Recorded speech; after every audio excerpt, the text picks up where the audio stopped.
Video ini dirakam pada tahun 2025 dan pada tahun ini memang jarang-jarang lah ataupun tak ada langsung lah kereta yang horn dia terletak dekat sini. Radio dia ada penutup macam ni dan wiper dia ada satu bilah sahaja. Kereta zaman sekarang lazimnya ada banyak skrin. Kalau yang mewah sampai 6 skrin pun ada. Tapi pada awal tahun 90-an, telefon bimbit pun hitam putih sahaja. Hanya pada lewat 90-an, barulah telefon bimbit mula ada teknologi skrin yang berwarna. Kali ini kita akan melihat sebuah kereta yang sudah agak berusia. Ia diimport dari Perancis dan apabila ia dilancarkan di Malaysia pada sekitar tahun 90-an, harganya sekitar RM80,000. Inilah dia Citroen ZX Break.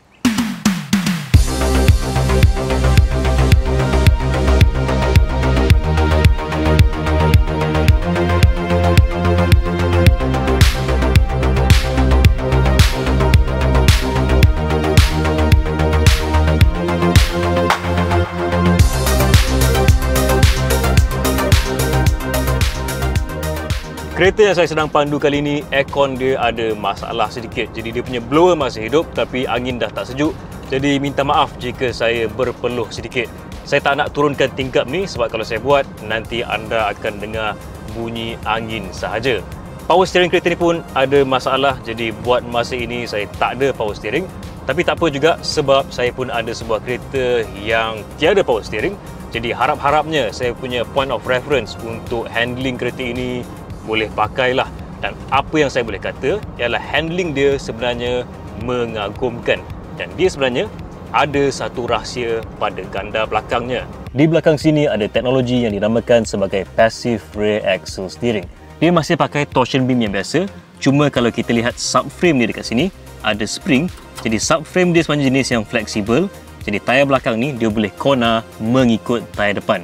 Dia bukanlah secanggih teknologi 4-wheel steering zaman sekarang, tapi cukup membantu untuk menjadikan ZX ini antara kereta dengan pengendalian yang terbaik dalam kelas dia pada zaman dia. Tapi kalau anda tanya saya apa yang ada pada kereta ini yang meninggalkan satu lasting impression, ia adalah dia punya ride comfort. Sudah semestinya bukan dia punya engine. Engine dia hanya adalah engine 1.8 liter NA, lebih kurang 102 PS, 153 Nm torque. Itu pun entah berapa kuasa kudi yang tinggal. Transmisi pun adalah transmisi 4-speed automatic yang biasa sahaja. Jadi, highlight pada kereta ini sudah semestinya adalah dia punya ride comfort. Dan ZX ini bukanlah Citroen punya flagship product. Ya, flagship produk Citroen biasanya dia akan dapat dia punya suspension yang special, suspension hydro-pneumatic. Tapi walaupun tanpa teknologi tersebut, ride comfort ZX ini memang boleh dipuji walaupun pada standard tahun 2025. Kereta ni, kalau saya pandu melalui speed bump jenis yang tajam yang biasa kita jumpa dekat parking lot, itu pun dia boleh menyerap hentakan tersebut dengan sangat baik. Saya memang impress lah dengan benda ni. Saya dah biasa test drive banyak kereta, kereta-kereta baru sekarang, kereta China lah paling banyak sekarang dan malangnya lah kereta zaman sekarang ni, saya tak tahu kenapa dia selalunya memang membuai sangat ataupun lembut sangat dan memang membuang habis lah bila kita tengah corner ke apa. Dan yang peliknya sebenarnya kereta-kereta China zaman sekarang ni ada sedikit pertalian dengan kereta ini. Jadi yang saya peliknya ialah kenapa dia tak boleh mencontohi ride comfort yang ada pada kereta tua ini. Tapi tentang dia punya pertalian dengan kereta China, kereta ZX ni, kita cerita sebentar lagi. Untuk sebuah kereta yang dikatakan bersaing dengan Volkswagen Golf, rupa ZX ini memang kurang menyerlah walaupun dalam bentuk hatchback. Nak kata garang tidak, comel pun tidak sangat, nama dia pun tak berkekalan macam nama Golf yang sudah wujud lebih daripada 50 tahun. Dan untuk pengetahuan anda, Volkswagen Golf juga ada jelmaan wagon sehinggalah ke hari ini.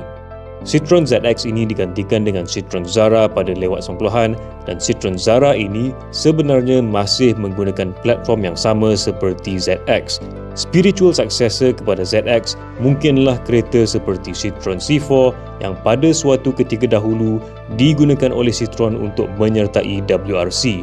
Kini, nama Citroen C4 digunakan untuk sebuah SUV. Yang kami senang pandu ini adalah ZX Break, bukanlah ZX jenis hatchback.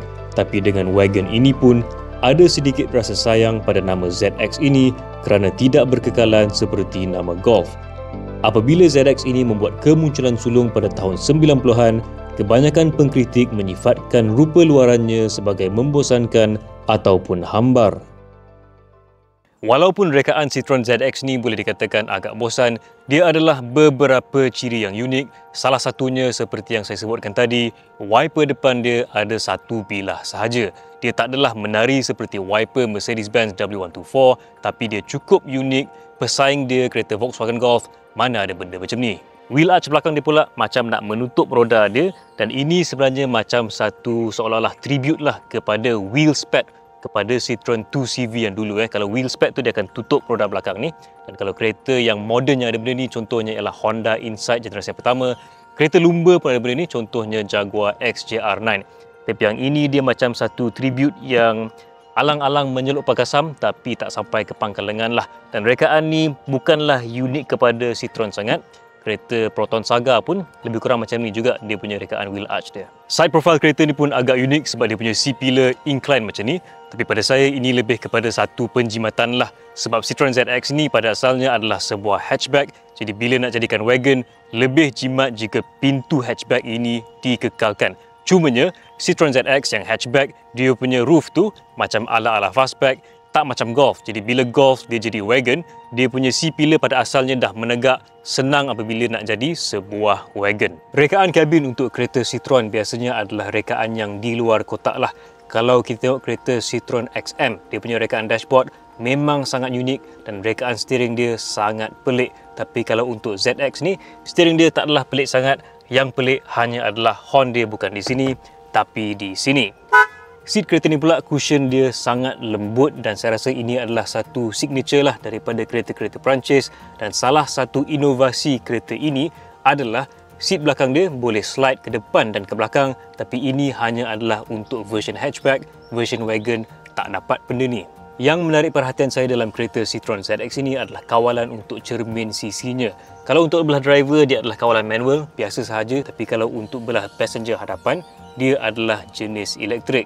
Nampaklah yang benda ni adalah benda yang eksklusif. Kalau tak perlu, kalau tangan kita boleh capai, gunalah kawalan manual sahaja, tak perlulah kawalan elektrik. Walaupun ada beberapa ciri yang unik pada Citroen ZX ini, ia tidak dapat menandingi populariti kereta Volkswagen Golf. Citroen ZX juga ada version hot hatch iaitu Citroen ZX Volcane, tapi tidak sepopular Volkswagen Golf GTI. Dan kalau kita tanya peminat-peminat kereta mainstream, mungkin tak tahu pun yang wujudnya kereta Citroen ZX. Jadi adakah kereta Citroen ZX ini satu kereta yang gagal? Jom kita lihat apa sebenarnya yang berlaku pada kereta ini.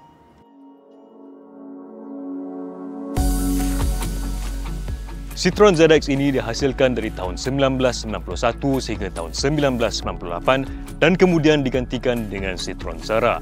Dan seperti yang saya katakan di awal video tadi, Citroen Zara juga berasaskan platform ZX ini. Tapi itu bukan sahaja kereta yang berasaskan platform ZX. Terdapat juga Zara Picasso, Berlingo dan juga Peugeot 306. Dan apabila kita campur ke semua empat model ini, jumlah unit yang telah terjual adalah lebih kurang 7 juta unit. Kira agak berjayalah untuk sebuah kereta yang pada asalnya hanya dihasilkan untuk terletak di antara Citroen AX dan juga Citroen BX. Tapi cerita untuk ZX ini tidak berakhir di situ. Pada awal tahun 90-an pun, Citroen ZX ini sebenarnya sudah masuk ke pasaran China tapi dengan nama yang lain, Citroen Fukang. Seperti biasa, untuk suatu jenama luar untuk masuk ke pasaran China, satu syarikat usaha sama ditubuhkan dengan syarikat tempatan. Dan untuk jenama Citroen, usaha sama tersebut adalah dengan syarikat Dongfeng, jenama yang telah pun masuk ke pasaran Malaysia dengan model box ataupun Nami 01. Walaupun ZX untuk pasaran global hanya bertahan sehingga 1998, usaha sama di China ini masih menghasilkan Citroen Fukang sehingga tahun 2009. Dan untuk pasaran China, jelmaan sedan ZX dicipta pada lewat 90-an yang dinamakan sebagai Citroen Fukang 988. Jelmaan sedan ini diberi facelift pada sekitar tahun 2002 dan namanya ditukar kepada Citroen Elise. Pada bahagian hadapannya, lampu daripada Peugeot 306 digunakan. Nama model Elise ini kemudian ditukar kepada C Elise dan terus dihasilkan sehingga tahun 2013. Sejajar dengan penghasilan C Elise ini, syarikat Dongfeng mula menghasilkan keretanya sendiri dengan nama Function, iaitu Function S30 dan H30. Kedua-duanya pun berasaskan platform Citroen ZX dan juga wujud jelmaan crossover.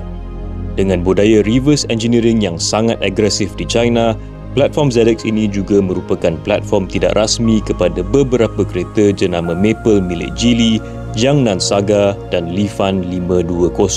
Tidak hairan jika ada lagi kereta China lain yang berasaskan platform ZX ini. Kereta-kereta awal daripada China yang berasaskan ZX ini mungkin tidak menarik, tapi memang jarang-jaranglah ada bisnes yang terus menghasilkan produk yang hebat tanpa melalui fasa pembelajaran. Dan tanpa bantuan tidak rasmi oleh platform Citroen ZX ini, kemajuan kereta China yang kita lihat sekarang mungkin tertunda. Sekarang, platform daripada China yang menjadi asas kepada beberapa kereta jenama luar termasuklah jenama Eropah. Dan untuk menjawab persoalan sama ada ZX ini gagal ataupun tidak, untuk model ZX sahaja 2.4 juta unit telah terjual. Tapi kalau kita campur sekali semua produk yang berasaskan platform ZX ini, baik yang rasmi maupun yang tidak, hampir 12 juta unit telah terjual. Dan sejujurnya saya agak suka dengan ZX ini. Rekaannya ringkas tapi cukup selesa. Apabila memandunya, saya rasa seperti sedang duduk di atas sebuah sofa. Dan untuk badan ZX yang wagon ini, ia sangat praktikal. Ada idea yang pelik daripada kereta ini, tapi ada juga perkara yang boleh dicontohi oleh kereta-kereta moden. Pendek cerita, platform ZX ini sudah berjasa selama lebih daripada 20 tahun. Mungkin sudah dilupakan, tapi banyak sumbangannya. Itulah cerita dia tentang Citroen ZX.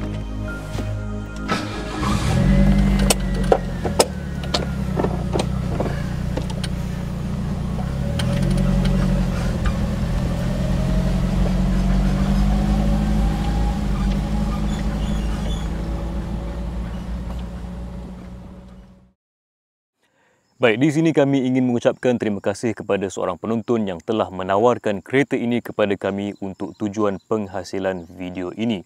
Jadi ada komen di video kami yang lama yang bertanya boleh tak kami lakukan video dengan kereta-kereta yang lebih berusia. Saya pun post benda ni di social media saya dan sudah ada beberapa pemilik kereta yang menawarkan kereta mereka.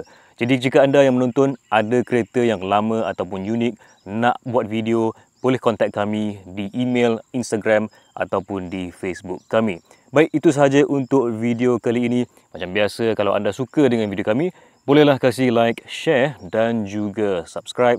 Kami juga ada website di alamat carsofmalaysia.com. Di sini ada berita otomotif terkini dan juga panduan membeli kereta. Terima kasih kerana menonton. Kita jumpa lagi dalam video yang akan datang.